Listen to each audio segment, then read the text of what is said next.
Our next guest's father always told her, if you love what you do for work, you'll never work a day in your life. Emily Roy discovered her passion for French cuisine growing up in Burgundy, France, and she joins us now to share some of the secrets of the French cuisine. Welcome. Thank you so much for being here. Thank you. So I want to ask you a little bit about growing up. You were in France. You were in Burgundy. Yep.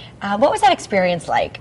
It was great. I raised in Burgundy in Chalon-sur-Saône, which is a little city in the middle of Saône-et-Loire.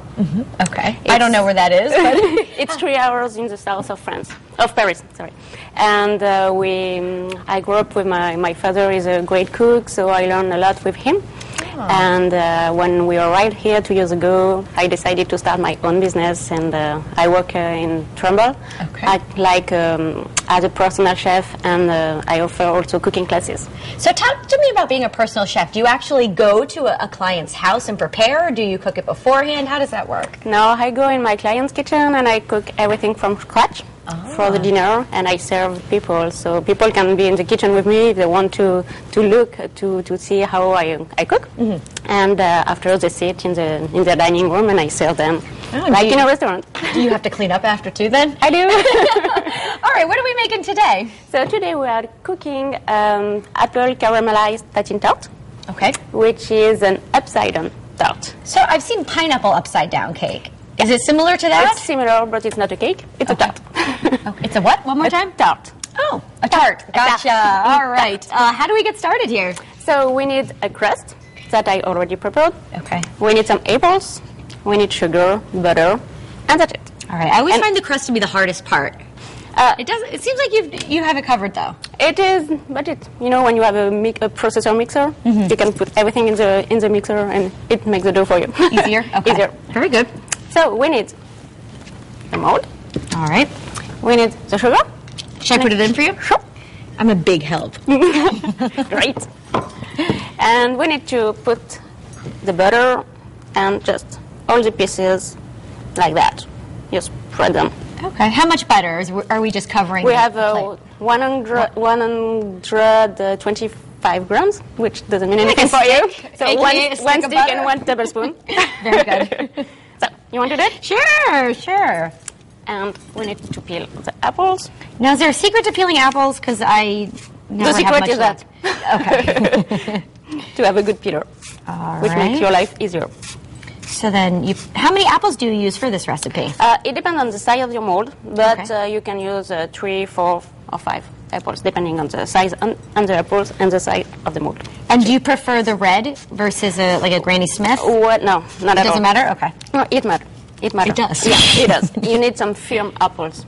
So Render Renette is the one that we use in France, but it's hard to find them here. So I use Galas or Macintosh apples. Got it. And because they will caramelize in the mold, it's very important to have firm apples. All right. Because this recipe will be in 2 steps. We will cook the apples. We will bake the apples in the oven, and after we will bake the apples with the dough. Okay, so I got it. So 2 things. Yeah. How did I do? So now we put the apples. We start. So the rounded part of put the rounded side down, so it makes kind of a nice because after it will be the top. It'll be right side up. Sure. I gotcha, Chef Emily. I'm following you. Good. We should mention you also offer cooking classes. Yeah, sure, I do. And it's primarily French cuisine, I would assume? Yep. French oriented, and also I have a pasta class, so sometimes I use different part of Europe cuisine. Okay. I would say. So we start from outside. Okay. And after we put you have to put most apples. Get all the apples in there? Yeah. All right. All the apples. Oh, that's so pretty. We put that in the oven. Okay. Do you want to do that? Yep. All right. For 1 hour. For 1 hour? Yeah. We might have a little TV magic here. Yeah. What is the oven on? What is the degree? For 410. Oh, and it comes out looking like this. It comes like that. All right. So now, up. Sorry. So it's very caramelized. Yes. The apples. So the reason why I said it's necessary to have very firm apples is because you don't want to have puree. Oh, okay. And you need to have still the shape of the apples. Got it. So you take your dough and you just... Oh, that wasn't too difficult, was it? I'm always very intimidated by pie crust for some reason, but... You don't have... And then you just put the dough. So you don't really need to have the dough very, very round. Okay. Because you're going to fold it in anyway. Yes, it's going to fit. And you will flip it. Oh, so you won't ever see it, even if you mess up. Exactly. Easy. So you flip the dough. You want to do it? Sure, I'll try it. So is this a typical dessert in France?